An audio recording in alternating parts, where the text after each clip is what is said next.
Battery চালিত রিকশা বন্ধের আদেশ প্রত্যাহারের দাবিতে চালকদের বিক্ষোভ চলছে জাতীয় প্রেস ক্লাবের সামনে। এই বিষয়ে বিস্তারিত জানাতে যুক্ত হচ্ছেন সহকর্মী মাহমুদুল হাসান নাজিম।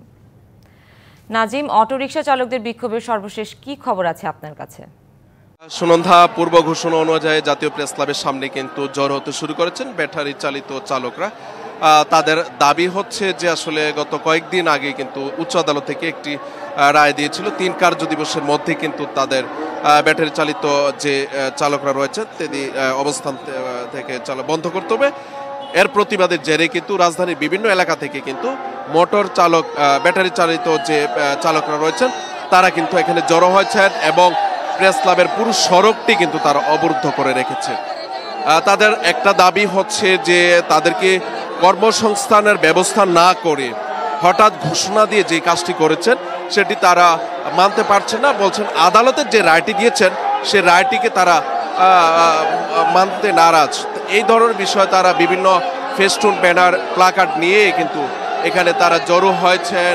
এখানে তারা জানানোর চেষ্টা করছেন তাদেরকে বিকল্প যে রুটি রুজি করার ব্যবস্থা রেখে কিন্তু তাদের রোড পারমিট এবং সরকার যে সিদ্ধান্ত নিচ্ছে বিআরটিসি সহ যে সংশ্লিষ্ট যারা রয়েছেন তারা যে সিদ্ধান্ত নিয়েছেন সেই সিদ্ধান্তটি তারা পুনর্বিবেচনা করার দাবি জানিয়েছেন।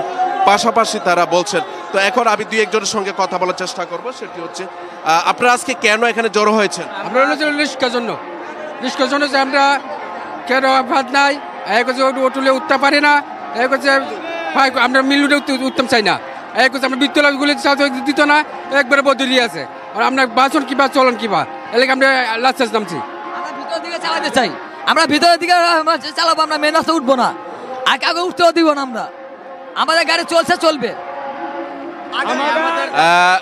সুনন্দা, আসলে আপনি যেমনটি শুনছিলেন যে আসলে তাদের পরবর্তী সরকার যদি বিষয়টি থেকে সরে না আসা পর্যন্ত কিন্তু তারা এখানে তাদের এই কর্মসূচি এখানে তারা করতেই থাকবে। তো রাস্তার আসলে দুপাশে কিন্তু আসলে তাদের অবস্থান কর্মসূচির কারণে কিন্তু রাস্তায় সড়কে যানজট তৈরি হয়েছে। পাশাপাশি তারা তাদের কর্মসূচি এর মধ্য দিয়ে চালিয়ে যাচ্ছে। তো জাতীয় প্রেস ক্লাবের সামনে থেকে আমার কাছে এই ছিল এখানকার তথ্য। ধন্যবাদ আপনাকে।